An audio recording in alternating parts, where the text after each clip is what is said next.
Bienvenidos, bienvenidas a un programa más de Praxis TV, programa de la Escuela de Filosofía de la Universidad Nacional de Costa Rica. Hoy vamos a tener un programa especial en el marco del segundo coloquio de bioética que se organiza desde nuestra escuela, desde la maestría en bioética, y vamos a conversar con Douglas Salgado, analista de riesgo, ¿verdad? Investigador de la Comisión Nacional de Emergencias, con quien vamos a conversar un poco sobre precisamente el trabajo que están desarrollando, el trabajo que desarrollan, y además de la participación que vas a tener acá en el coloquio. Entonces, Douglas, bienvenido. Más bien agradecer el espacio que nos otorgan para poder intercambiar con ustedes algunas ideas y opiniones en torno a un tema vigente como es el tema de los riesgos de desastres y el tema de cambio climático, que es realmente la participación que estamos esperando acá. Muy bien. Bueno, el tema de cambio climático es un tema gigantesco, ¿verdad? Y empezando con ese tema de los riesgos, los desastres, ¿verdad? ¿Cómo hacia dónde llevan ustedes los procesos de investigación y el análisis que hacen, ¿verdad? Cuando sabemos que los desastres no solamente es como que desastres naturales, sino que más bien hay elementos y agentes que provocan, ¿verdad?, estas situaciones. Sí, es correcto. Y más bien partimos de un elemento conceptual, histórico, donde el país ha desarrollado toda una serie de procesos orientados a cómo responder a las crisis. Básicamente está centrado en eso, que se origina a partir de los años 60. Empezó con temas muy fenoménicos, ligado al tema, por ejemplo, de las erupciones volcánicas.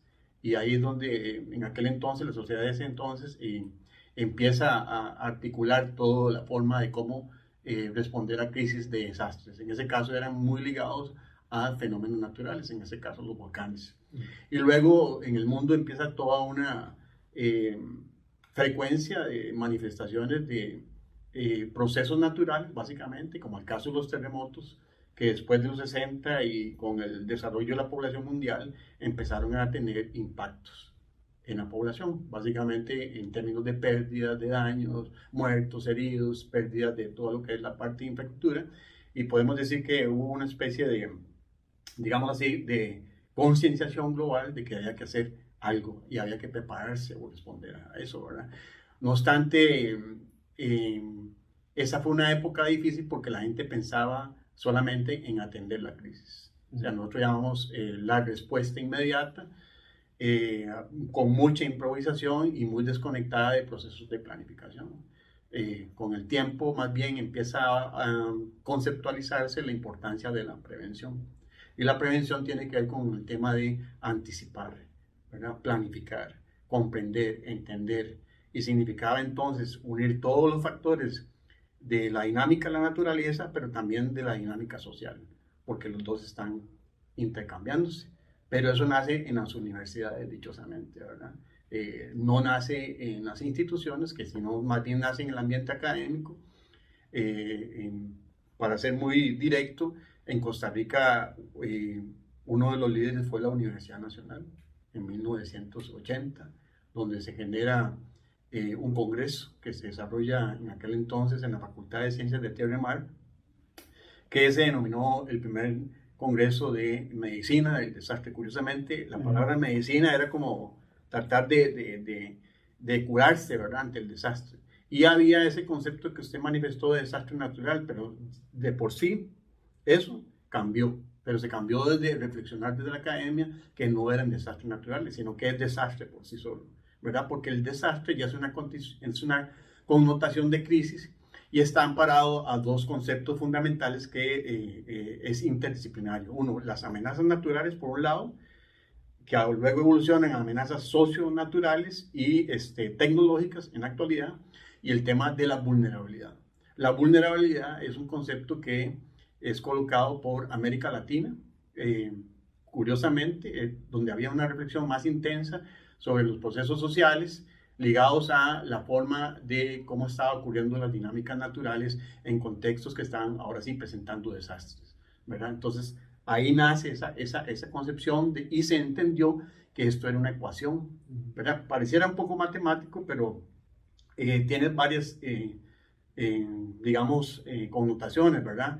Que el riesgo era una mezcla entre la amenaza por la vulnerabilidad, ¿verdad? No obstante, eso es una cuestión muy simplista y es más compleja, ¿verdad? Y luego a partir de ahí, digamos, de los 80, surge un despegue porque las Naciones Unidas empieza a promover esquemas de preparación, en enfrentar los desastres, pero eran esquemas de atacar la emergencia, ¿verdad? Del 2000 en adelante, y por sí con los temas de reflexión, con el tema de cambio climático, empezó a cambiar esto, ¿verdad? Y entonces dice, bueno, estamos trabajando mucho en la emergencia y muy poco en la prevención, y tenemos que empezar a reflexionar globalmente qué está pasando, ¿verdad? Porque el cambio climático, que está ligado más se entiende más ahora como cambio global antropogénico, porque es debido a nuestros problemas, ¿verdad? El tema de las emisiones, el consumo excesivo, la degradación de la atmósfera por muchos elementos que emanamos a la atmósfera, al aire, que empezaron a detonar con mayor intensidad aspectos que antes se quedaban más ligados a la dinámica exclusivamente natural. Por ejemplo, las inundaciones, la sequía, que son los extremos que ahorita va a acentuar más el cambio climático por la modificación que hemos hecho de esa atmósfera, ¿verdad? Básicamente los especialistas lo asocian a las variaciones de la temperatura. O sea, el hecho de modificar la temperatura, que ya es evidente, ¿verdad?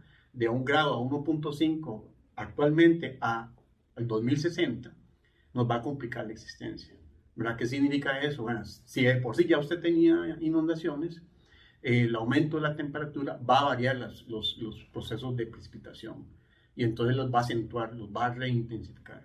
Y donde había sequía es probable que se vuelva más extensa en su periodo de manifestación y entonces se nos agrava el problema, porque antes áreas que no eran secas lo van a hacer.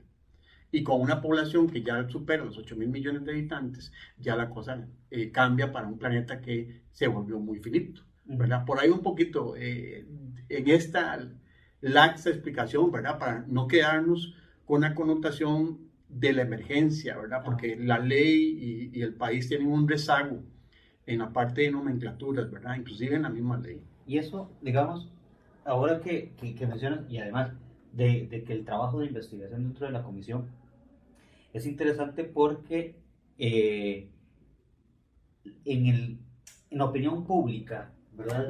Es común que cuando la gente habla de la Comisión Nacional de Emergencias se refiere específicamente al momento, sí, ¿verdad? Así es. Entonces como que la comisión está para atender la emergencia en ese momento, de manera inmediata, ¿verdad? Entonces ahí como que aparece una cosita, ¿verdad? Donde ya vos empiezas a decirnos, no, hay un proceso de investigación, hay un proceso serio, ¿verdad? Donde el trabajo de la comisión va más allá y mucho más allá de eso.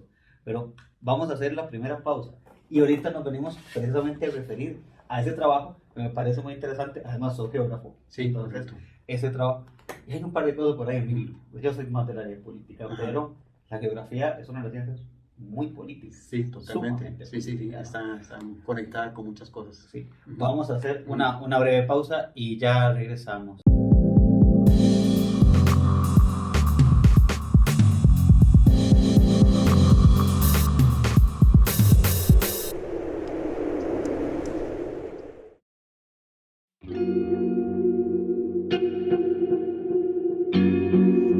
¿Te has preguntado alguna vez qué es la filosofía? Bueno, la filosofía es la búsqueda del conocimiento de todas las cosas. Del mundo, de la naturaleza, del ser humano. Es ir en búsqueda de la verdad. La filosofía se compone de distintas áreas que de manera crítica intentan analizar las relaciones entre los seres humanos, las relaciones con otras criaturas, la forma como conocemos y cómo razonamos sobre el mundo. La ética es la disciplina filosófica que estudia el bien y el mal, sus relaciones con la moral y el comportamiento humano en sociedad. Es por esto, en favor de la convivencia, donde la suma de las acciones forja la conducta humana y nuestras costumbres, que debemos actuar con responsabilidad, justicia y prudencia. Esto considerando que nuestras acciones tienen consecuencias incluso sobre nuestro entorno y nuestro porvenir.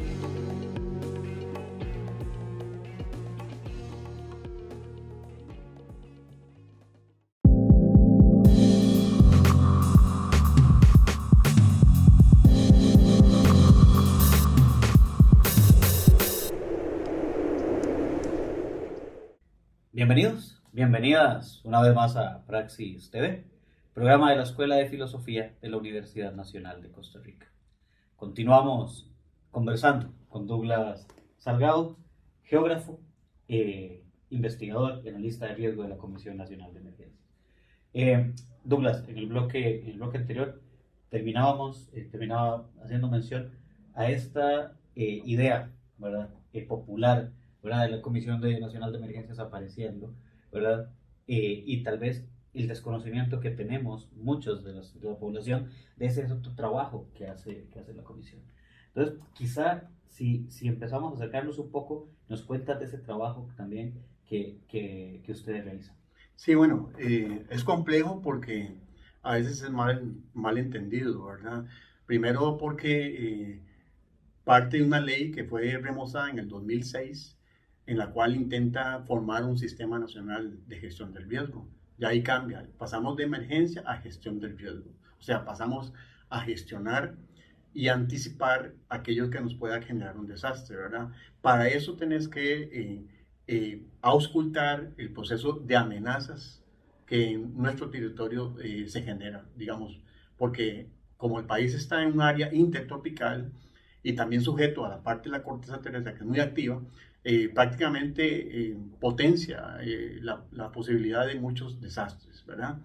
Y luego el otro tema que hay que dimensionar es el usufructo que hace la sociedad costarricense sobre su espacio.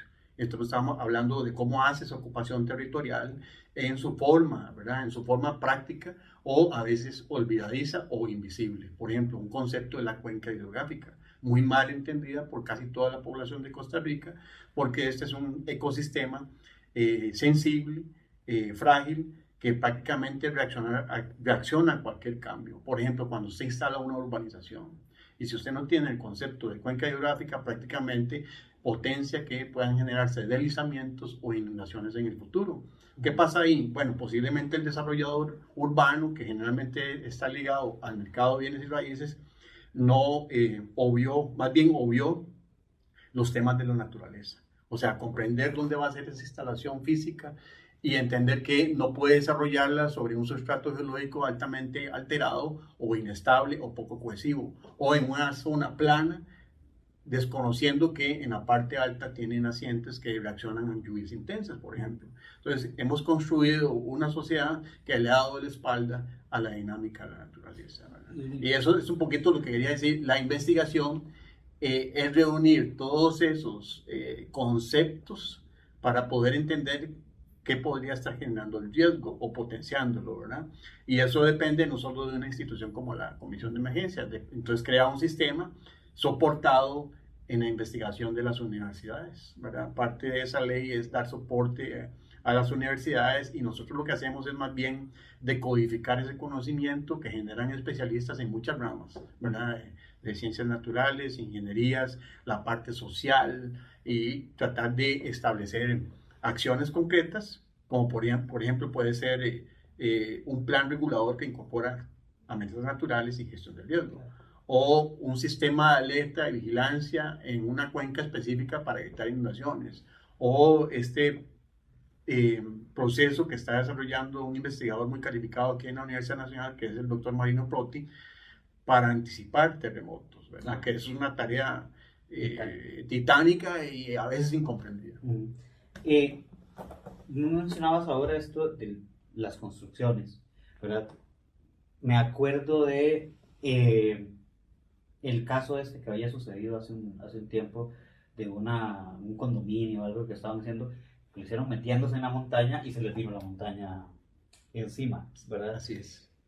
Pregunto acá, ¿la comisión tiene alguna injerencia en esas investigaciones respecto, por ejemplo, a los permisos que se pueden otorgar para ese tipo de construcción? Sí, tiene varios mecanismos, en la ley lo tiene establecido, es la ley número 8488, hay un inciso específico que se llama el 14H y establece que dar asesoría permanente a los gobiernos locales. ¿Por qué a los gobiernos locales? Porque por ley los gobiernos locales son los que autorizan los permisos de construcción, o sea, son los únicos que tienen facultad para autorizar una casa, una vivienda, un local comercial, una urbanización, un condominio, todo. Entonces, la comisión debe asesorar al gobierno local para que tenga la información correcta. Tiene dos tipos de información. Uno, la información de la amenaza natural en su contexto, ¿verdad? Entiéndase amenazas de tipo hidrometeorológico o amenazas de tipo geotécnico. Geotécnico tiene que ver con, por ejemplo, las fallas locales, la geología, ¿verdad? Sobre todo cuando es una geología que no permite desarrollar construcciones apropiadas, ¿verdad? Por el tipo de contexto geológico. Y también lo que tiene que ver con otros elementos asociados a la historia pasada. La historia de los eventos pasados interesa, porque ahí donde ocurrió un evento es probable que se vuelva a repetir. O sea, tenemos que aprender del pasado para no volverlo a repetir en las construcciones, por ejemplo. Entonces, una materia importantísima de la CNE es entregar a las municipalidades información actualizada sobre diferentes amenazas. Se hace diferentes procesos, puede ser a través de mapas, cartografía especial, digital o estudios técnicos que requieren el concurso de otros especialistas, por ejemplo, geotecnistas, ingenieros civiles, geólogos, geógrafos, ambientalistas para poder, digamos, asesorar a la municipalidad y que no haga desarrollos indebidos, o sea, que no considere de manera tal la naturaleza. Sí, aquí es que siempre es importante esto, ¿verdad? Y vos has insistido en esto, y es el comprender, ¿no? Primero, la fuerza y los ciclos de la naturaleza, ¿no? Y también el espacio que necesita, ¿no? O sea, en efecto, el afán de urbanizar, el afán de extenderse, el afán de vender más proyectos atractivos en el medio de la naturaleza, ¿verdad? Porque eso es otro de las modas en esto, acarrea entonces implícitamente un riesgo al no escuchar estos otro tipo de cosas, ¿no? Así es, la idea fundamental es aprovechar la gestión del conocimiento, pero esa gestión de conocimiento mayormente está derivada de las universidades. Cuando hablo de universidades, estamos hablando de las universidades públicas, que son las que aportan la mayor data, decimos nosotros, porque esa información va a los computadores, y la mayor información para entender cómo es esa dinámica, ¿verdad? En muchos temas y en muchas facetas. Y lo otro es cómo yo me apropio de esa gestión de conocimiento para una cuestión un poco difícil, harto difícil, como es prevenir, ¿verdad? Porque eso significa desarrollar políticas, significa desarrollar educación a la población, significa organizar a la población, y solo esos tres componentes llevan mucho trabajo, ¿verdad? Y el otro tema que la comisión trabaja por defecto es atender la crisis, ¿verdad? Cuando ocurre el impacto, desgraciadamente, cuando tenemos muertos, heridos y casas en el suelo, entonces el Estado ha convenido y aspira a tener un sistema de protección, y eso es la ley 84-88. O sea, el Estado no se puede quedar parado, no se puede quedar viendo el asunto, sino que tiene que intervenir. Entonces crea la CNE como organismo que tiene que ir a rectoriar, o sea, y trabaja con los gobiernos locales a través de comités municipales de emergencias para responder rápidamente a la crisis. Y luego, en una fase tercera, diseña una capacidad financiera para reponer los daños y las pérdidas, hasta cierto punto, ¿verdad? Porque no todo se puede reponer, para que el país vuelva, entre comillas, a tener la normalidad que estaba anteriormente. Digamos, por ejemplo, la red de carreteras, los puentes vuelvan a funcionar, la red vial esté nuevamente articulada para seguir desarrollando la actividad productiva del país, ¿verdad? Hacer las conexiones adecuadas con eso, ¿verdad? Y entonces diseña un fondo de emergencia para poder responder a la crisis, pero lo digamos así, lo encajona y le dice en el tiempo, dice, puedes hacerlo, pero tenés 5 años para poder reponer pérdidas y daños. Cuando tengas los 5 años cumplidos, ya no puedes seguir en eso. Porque si no, sería un ciclo muy vicioso, ¿verdad? Donde todo el mundo declararía emergencia por cualquier cosa. Claro. Vamos a hacer una nueva pausa para en el último bloque. Te mencionaba antes esa relación geografía y política. Hay un par de cosas ahí, ¿verdad? Que pueden ser muy interesantes para conversar ahora en el último bloque. Ya regresamos a Praxis TV.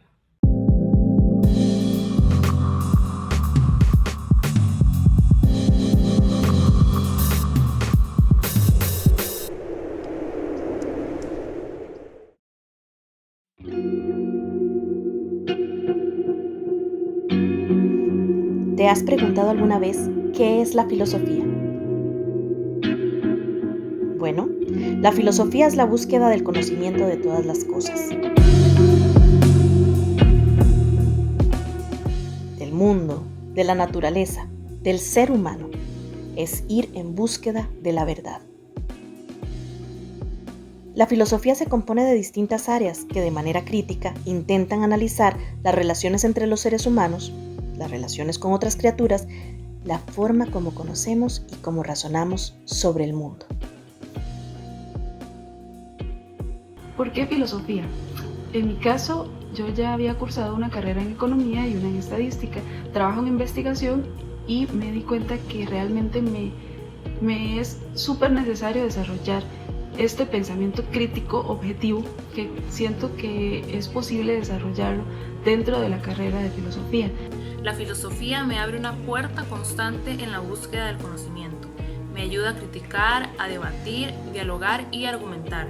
También me ayuda a ser no solo una mera espectadora del mundo, sino un ser activo, para poder descongelar los pensamientos, buscar los vacíos y luego llevar todo a la práctica.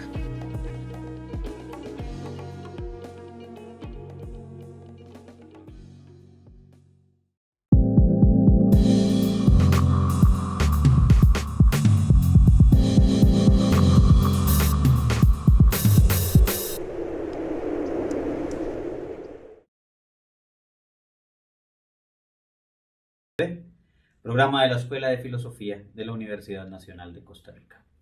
Continuamos conversando con Douglas Salgado, geógrafo, investigador, analista de riesgo de la Comisión Nacional de Emergencias, en el marco de esto, que es el segundo coloquio de bioética, organizado por nuestra escuela, por la maestría de bioética.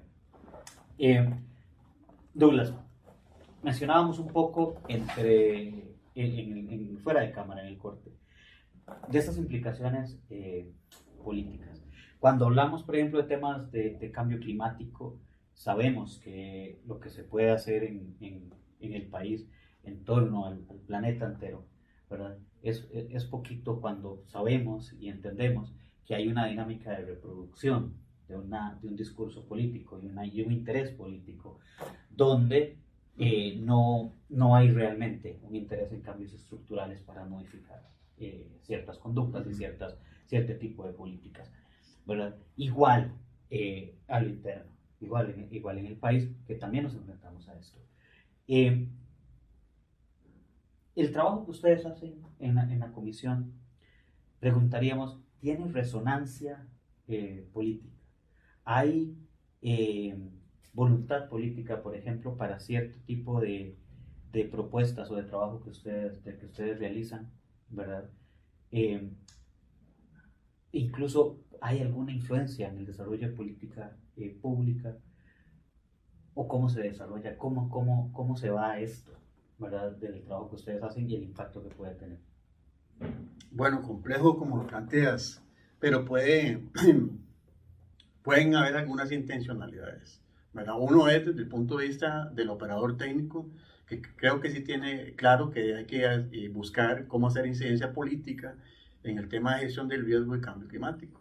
Entonces lo impulsa a través de esfuerzos colaborativos con otros, con pares, ¿verdad? Por ejemplo, con instituciones pares, por ejemplo el MINAE, ¿verdad? O con organismos de nivel local, como pueden ser los gobiernos locales, que podrían estar un poco más adelantados en una visión de conjunto del tema de ambiente. Por ejemplo, un Escazú, un Belén, que andan por esa línea de trabajo, y Curridabat, ¿verdad? Que particularmente me han llamado la atención porque han incorporado a nivel local políticas para reducir el riesgo. Eso es un avance, ¿verdad? Porque ellos han delimitado qué áreas son propensas a riesgos frecuentes y han dictado normas y procedimientos para regular.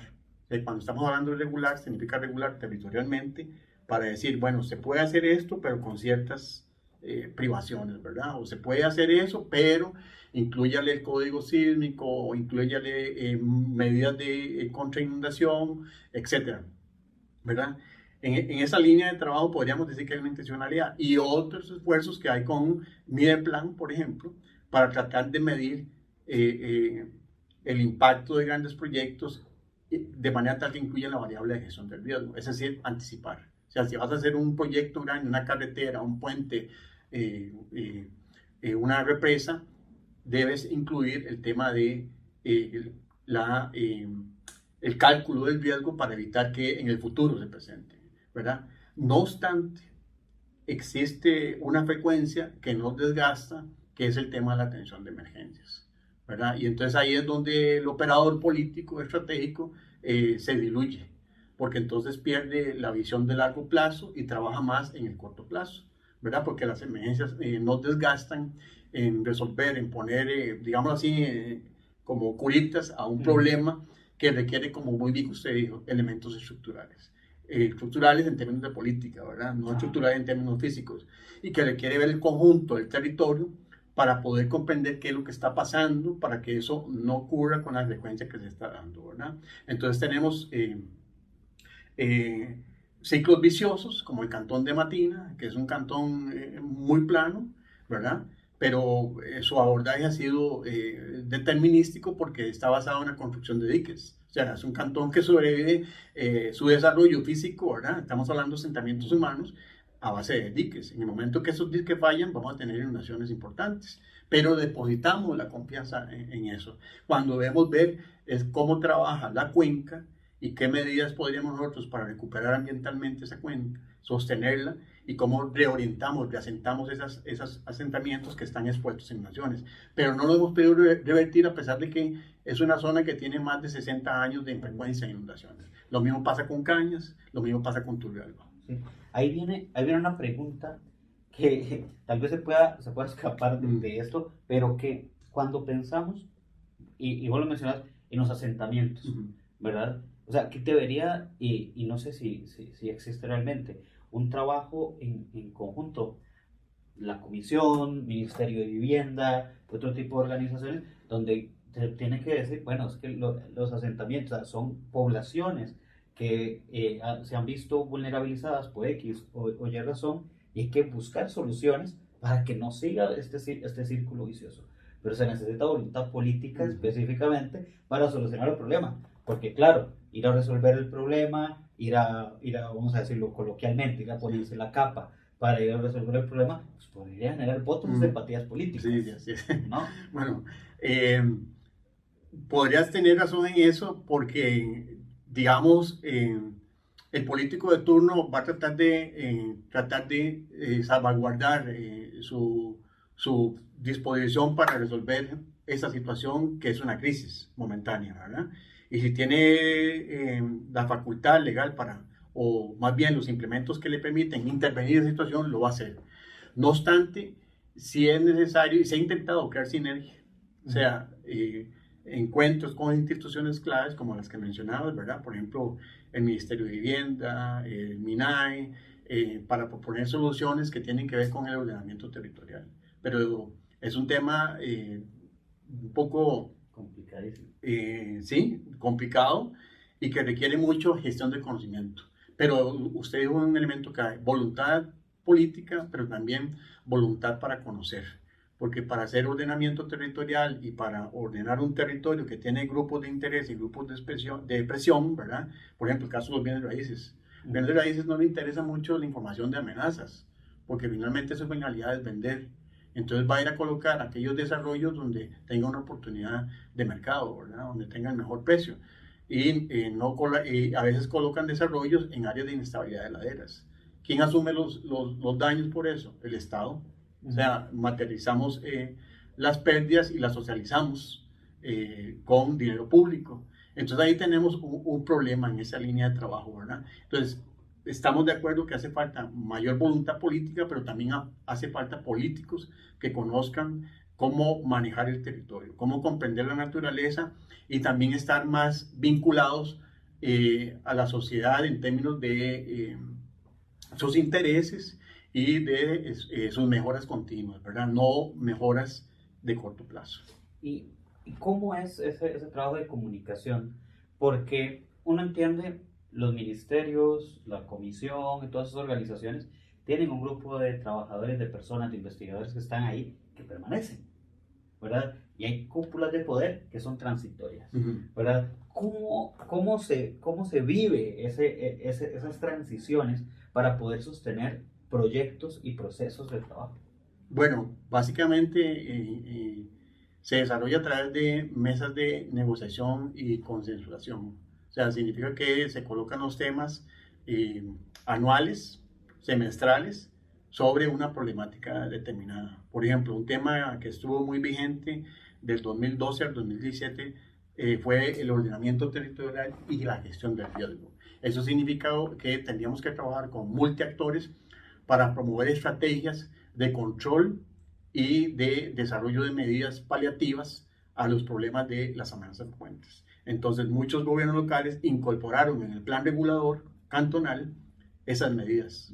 Entonces, esas medidas básicamente iban a regular el territorio para decirte no puedes hacer eso porque esta área tiene tales problemas. O puedes hacer otro, aquello si el área tiene las condiciones apropiadas. Esto se hizo con operadores técnicos, ¿verdad? O sea, gente que conoce la materia y se generan procesos colegiados para establecer códigos, normas, instrumentos e inclusive capacitaciones técnicas, ¿verdad? A veces con presupuestos de las instituciones. Pero hay otros elementos que requieren cirugía mayor porque requieren recursos del Estado más fuertes para hacer resiliencia, por ejemplo. La resiliencia es un enfoque que requiere mucho esfuerzo en la educación, la capacitación y la formación de la población. Básicamente la organización de la sociedad civil organizada, nosotros llamamos, por ejemplo, asociaciones de desarrollo, comités comunales, redes no gubernamentales, que están involucradas, por ejemplo, en el cuidado de la naturaleza, en el cuidado del agua, en la observación del tiempo para avisar a otros, se llaman sistemas de alerta temprana. Y ahí es donde se requiere mayor capacidad instalada, mayor voluntad política, porque tiene que ser sostenible. Y para la sostenibilidad en nuestro sistema se requieren recursos financieros. Y a veces no los hemos podido encontrar para darle esa continuidad y darle también esa movilidad social para que no se quede enquistada en las instituciones, en la oficina, sino más bien que sea más pragmática en un ciudadano que domina su territorio, que lo utiliza, pero que también previene, que también se prepara, ¿verdad? Ante aquellas cosas que no puede dominar, ¿verdad? Que son un poquito más pesadas por su energía, como podría ser un sismo o podría ser un volcán, pero en otras podría encontrar algunas situaciones intermedias, como por ejemplo la prevención de inundaciones, la prevención de deslizamientos o el aprendizaje continuo en cómo confrontar, cómo responder a una crisis, que son requerimientos esenciales en el nivel local y comunitario. Muy bien, muchas gracias, Douglas. Se nos va el tiempo, queda un montón, ¿verdad? Yo creo que ese tema es tan poco lo que realmente conocemos sobre ese trabajo que hace la Comisión Nacional de Emergencias. Me parece que es importantísimo, ¿verdad? Reproducir y replicar espacios de este tipo, ¿verdad? Para también entender un poco más allá el fenómeno, y además podríamos empezar a hablar de todas esas cuestiones políticas, de todos esos elementos, ¿verdad? De otras cosas que mencionabas ahí, desde el manejo conceptual, que ya lo mencionabas, ¿verdad? Que me parece que es importantísimo. Y bueno, ojalá podamos conversar en otra ocasión y continuar en contacto, ¿no? Y bueno, ahora a participar del del coloquio. Okay. Quedamos a la disposición y muchas gracias por el espacio. Y muchas gracias a todos y a todas quienes nos acompañaron hasta el final. Esto fue Praxis TV, programa de la Escuela de Filosofía de la Universidad Nacional de Costa Rica. Hoy nos vamos con esta canción del cantautor nacional Alex Piedra y la agrupación Nampumi. Se rozaron nuestros dedos. Hasta la próxima. Chao.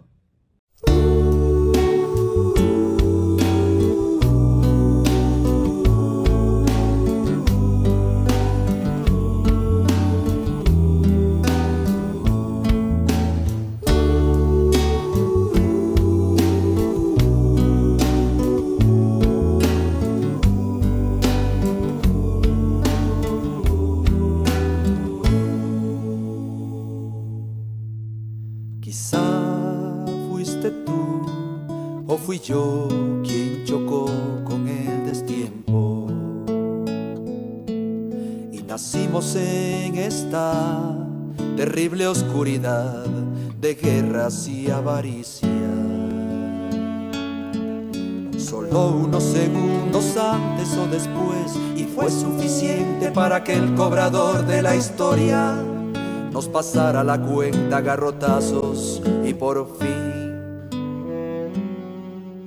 por tantos terremotos, inundaciones, nuevas muertes provocadas o naturales, entre el acomodo de la Cocos y la Caribe, como un milagro, por simple o llana cabezonada de la historia.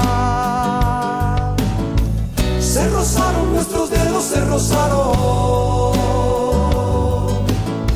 Se rozaron nuestros dedos, se rozaron.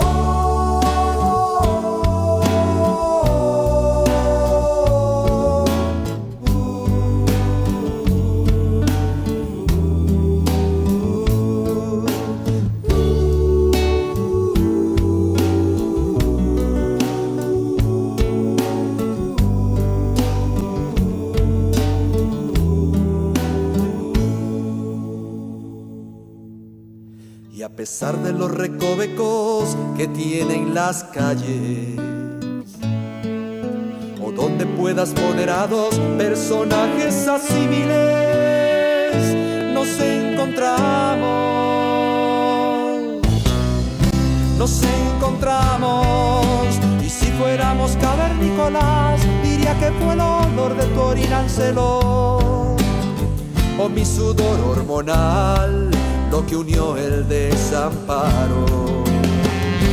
Y ya no hubo paz, y ya no hubo paz.